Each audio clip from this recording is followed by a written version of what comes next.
When you receive a recommendation, you automatically are asked if you want to recommend that person. And I don't always.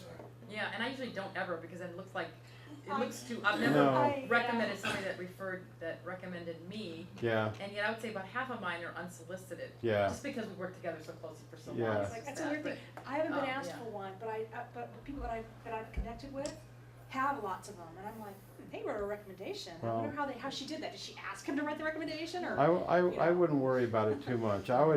What I would do is do what you think you feel like doing, what makes sense, and you may change. You'll evolve as you use this tool. You'll evolve, and you'll start doing things differently. And what seems strange and weird to you now will not seem strange and weird to you in 3 months. You start to realize it's just a game like any other game. Go back to my primary source for job searching, games companies play. Well, this is sort of a corollary to games company play. This is games that people play, which is probably the original title. This is the way that it is. It doesn't mean you have to recommend somebody. It doesn't mean you have to accept somebody's invitation. It sometimes gets sticky, and we'll talk about what you can do. So let me move on through the slide set a little bit more, and I don't mind the questions. Okay, so other things you can do from the home page. Get network updates, talked about that. Read latest news about company, competitors, and industries, which is down here in this area. Discussions, group discussions, when you join a group. You can follow some of those down here and find out what's happening in different companies, with competitors. Browse latest jobs, questions, and answers that match your interests. So that you get that all in a snapshot in the home page. And that's just the top level. At the top right here, which you can't see too well, is a link that says Settings. And Settings is the way that you control your visibility in LinkedIn. You don't have to be completely open on LinkedIn. You can be somewhat closed. The thing is, with social networking, the whole idea is to be open. So it took me a while to get into that. Didn't take my kids more than 10 milliseconds to get into that. Because they've been on Facebook The- and MySpace. The difference, I find the difference between people that are, I would say, 35 and up and people that are 30 and down is that I think the people that are like 30 and younger seem to be completely open about many things that I would never be open about. Pictures on the internet, I'm a latecomer. My first picture went on the internet, far as I know, last July. And after that, I started to realize, then the videos that we do on Opportunities Knocking that get uploaded, they go all over. I found that my video was linked in the San Francisco Chronicle. I don't know, I guess they just use the tags from YouTube and they start linking in when they see tags that they like. So now my face is everywhere. I'm talking like I am to this camera right now. And people know a lot about my life. They know my kid's a recruiter. They know Marty's my friend and my son's partner, and they know a lot of stuff. And 30 and under is just normal. And my normal used to be saying nothing. But you won't get anywhere on LinkedIn unless you start opening up. So you have to decide what your comfort level is. And as I said earlier, people get the feeling if they don't see your photo on LinkedIn that you're hiding something. And not like hiding my ugly face. There's some reason you don't want it on there, like you're the 10 most wanted or something. So they expect it. You're It's old. Huh? You're old. That's what you're trying to hide. I don't think that they necessarily believe that, but that's what I assume, Yeah. because I'm on the older side. Well, then you just tell them from the profile. Yeah, well, they should be able to, but the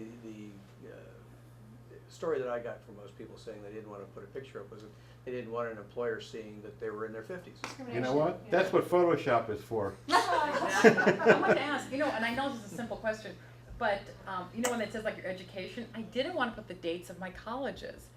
And Why should you? I know, but for some reason it must have prompted me, because I thought, I know it's an easy way not to do this, but if I wanted to change that, would that be a setting? No. That way you go back into your profile and edit.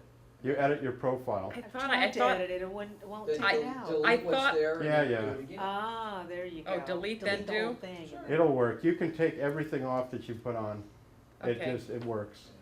It may be a different tweak than what you're used to when you're doing editing, but you can get rid of anything that you okay, put so I gotta on. delete the whole thing, okay, so that's what I Well, was. Scott said That you had section. to delete it first. You can That delete, you can section. delete individual entries. Okay, good. And then I only put jobs that were really relevant to what I'm doing now, because, you know, at this age, you've had like, you know, nobody starts out in real estate, it's always a second career for somebody, so I didn't wanna necessarily, I talked briefly in my summary about what I did in the first one, and then just pick things that I've done that are pertinent to this particular job, cause nobody wants to read through, you know, 20 years of job history. And I mean, the fact of the matter is, even if one puts a resume together for a job, it's probably a good idea to tailor that resume for the specific opportunity and just put the things into the resume that, that are pertinent to the things in the job description.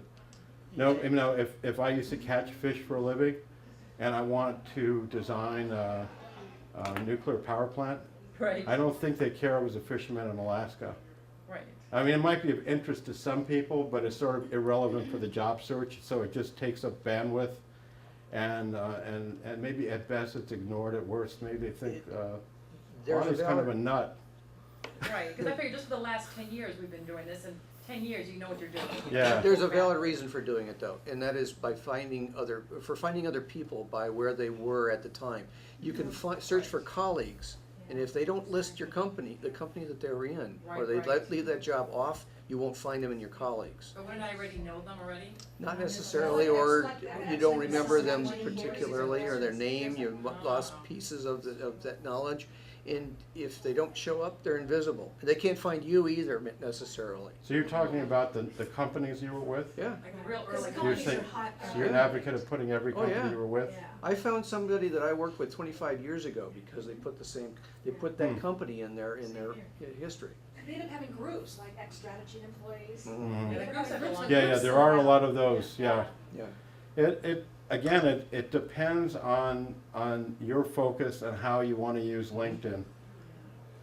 I'm working at Hewlett Packard now, and I also have opportunities knocking, and that's an open thing at work. I disclose it to HR and everything. So I have both of these companies on my profile, and I don't remember if I had my previous company that I founded and ran. That's on there too, which maybe doesn't need to be there, but I'm proud of it. So it is there.